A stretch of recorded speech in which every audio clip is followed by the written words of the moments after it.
রাসূল সাল্লাল্লাহু আলাইহি ওয়াসাল্লাম বলেন, যে ব্যক্তি কোনো দ্বীনি মজলিসে যায় এরপরে তিনটা কাজ করে: এক, তারা বসে; দুই, তারা মনোযোগ দিয়ে আলোচনা শোনে; তিন, তারা শেষ পর্যন্ত অবস্থান করে। যারা বসে, মনোযোগ দিয়ে আলোচনা শোনে, শেষ পর্যন্ত অবস্থান করে, আল্লাহ তাআলা বলেন, মুহাম্মদ জি আপনি বলেন। কি বলবো? যারা বসেছে, মনোযোগ দিয়ে আলোচনা শুনেছে, শেষ পর্যন্ত থেকেছে, কদ গফারাল্লাহু লাকুম যুনুবাকুম, আমি আল্লাহ তাদের অতীত জীবনের যত পাপ আছে সবগুলোকে ক্ষমা করে দিয়েছি। অবুদ্দিলাত সাইয়্যাতিকুম হাসানাত, এবং তাদের পাপকে আমি আল্লাহ নেকিতে পরিণত করে দিয়েছি।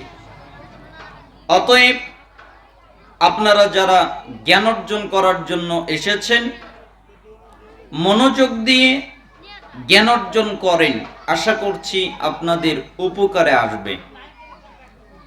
এখানে যদি খাবার খাওয়া উদ্দেশ্য থাকে, বক্তাকে দেখা উদ্দেশ্য থাকে, অথবা দুনিয়াবি কোনো উদ্দেশ্য থাকে, তাহলে কোনো নেকি হবে নেই।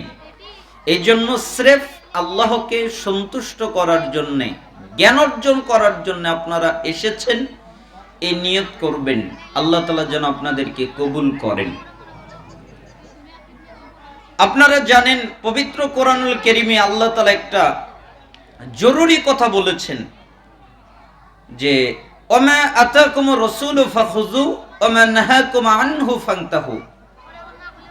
রাসূল তোমাদের যা দেয় তোমরা তা নেও, এবং রাসূল তোমাদের যা থেকে নিষেধ করেন তোমরা তা থেকে বিরত হও।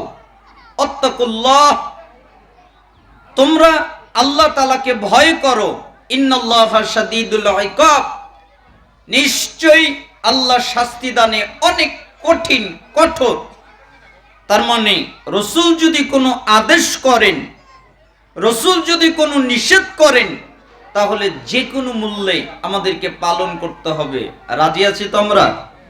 আল্লাহর নবী যদি কোনো আদেশ করেন, পালন করব, রাজি আছি। আল্লাহ তাআলা আমাদেরকে কবুল করুন। আমরা আপনাদেরকে